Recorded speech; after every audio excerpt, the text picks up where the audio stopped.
पाकिस्तान हो जाएगा बर्बाद, लोग बूंद बूंद पानी के लिए तरसेंगे।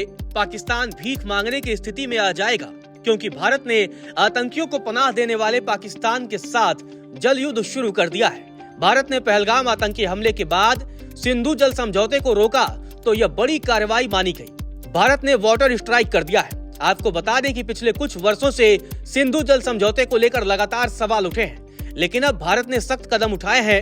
भारत ने सिंधु समझौते को रद्द कर दिया है, जिससे पाकिस्तान को उसकी अपनी असली औकात समझ में आ जाएगी। दरअसल आजादी के बाद से ही सिंधु जल बंटवारे को लेकर दोनों मुल्कों में कई तरह की दुविधापूर्ण स्थिति पैदा होने लगी थी। इसे दूर करने के लिए 65 साल पहले 1960 में सिंधु जल समझौता हुआ। इसमें अंतर्राष्ट्रीय मानकों के हिसाब से दोनों देशों के बीच इस नदी के पानी के बंटवारे को लेकर एक समझौता हुआ, जो दोनों देशों को मान्य हुआ। चलिए अब आपको बताते हैं कि आखिर ये सिंधु जल समझौता क्या है। विश्व बैंक समझौते में मध्यस्थ बना था। इस संधि के तहत पश्चिमी नदियों सिंधु, झेलम और चिनाब का पानी पाकिस्तान का और पूर्वी नदियों रावी, ब्यास और सतलज के पानी पर भारत का अधिकार है। इस संधि पर अमल करने के लिए इंडस कमीशन यानी कि सिंधु आयोग का गठन किया गया।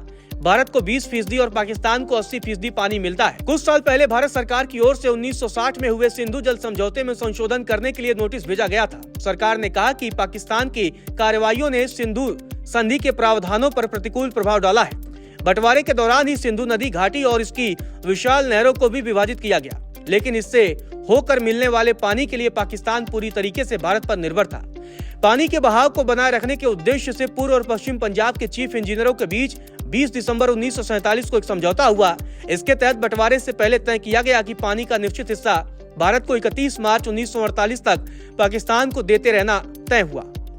1 अप्रैल 1948 को जब समझौता लागू नहीं रहा तो भारत ने 2 प्रमुख नहरों का पानी रोक दिया, जिससे पाकिस्तानी पंजाब की 17 लाख एकड़ जमीन पर हालात खराब हो गए। भारत के इस कदम के कारण कई बताए गए, जिसमें एक था भारत कश्मीर मुद्दे पर पाकिस्तान पर दबाव बनाना चाहता था।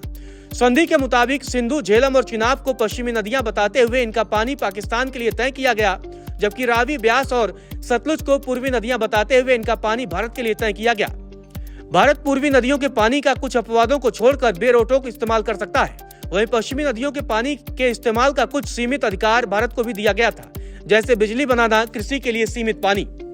जम्मू कश्मीर में 2007 में शुरू हुई किशनगंगा हाइड्रो इलेक्ट्रिक परियोजना के तहत रन ऑफ द रिवर बांध का निर्माण किया गया।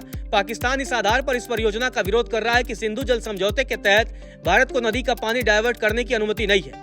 दरअसल यह बांध किशनगंगा नदी का पानी झेलम नदी पर बने वाटर प्लांट की ओर डाइवर्ट करता है। इसका इस्तेमाल सिंचाई के साथ ही बिजली उत्पादन के लिए किया जाएगा। यह प्लांट करीब 330 मेगावाट बिजली पैदा कर सकता है। पाकिस्तान लगातार सिंधु जल समझौते के प्रावधानों का उल्लंघन कर रहा है। भारत के एक्शन के बाद पाकिस्तान में सिंचाई में कमी से गेहूं, चावल, गन्ना और कपास जैसी प्रमुख फसलों की पैदावार पर गंभीर असर पड़ेगा। यह पाकिस्तान की खाद्य सुरक्षा और निर्यात के लिए महत्वपूर्ण है। कम पैदावार और कृषि उत्पादन में कमी से किसानों को भारी आय का नुकसान होगा। यह पाकिस्तान की आबादी का एक महत्वपूर्ण हिस्सा है। कृषि उत्पादन में भारी कमी से खाद्य पदार्थों की कमी हो सकती है और आयात पर निर्भरता बढ़ सकती है। इससे पाकिस्तान के विदेशी मुद्रा भंडार पर दबाव पड़ेगा। उपभोक्ताओं के लिए खाद्य पदार्थों की कीमतें बढ़ सकती हैं। कृषि पाकिस्तान के सकल घरेलू उत्पाद यानी कि जीडीपी में महत्वपूर्ण योगदान देता है। पानी की कमी के कारण इस क्षेत्र में गंभीर गिरावट के समग्र आर्थिक विकास दर पर नकारात्मक रूप से प्रभावित होंगे। तो चलिए अब आपको बताते हैं कि आखिर पाकिस्तान तबाह कैसे होगा।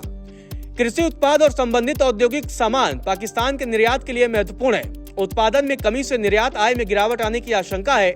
इससे देश के भुगतान संतुलन पर और दबाव बढ़ेगा। इसके अलावा पाकिस्तान ने संधि के गारंटीकृत पानी की उपलब्धता के आधार पर सिंचाई के बुनियादी ढांचे में महत्वपूर्ण निवेश किया है। निलंबन से यह बुनियादी ढांचा कम प्रभावी हो जाएगा।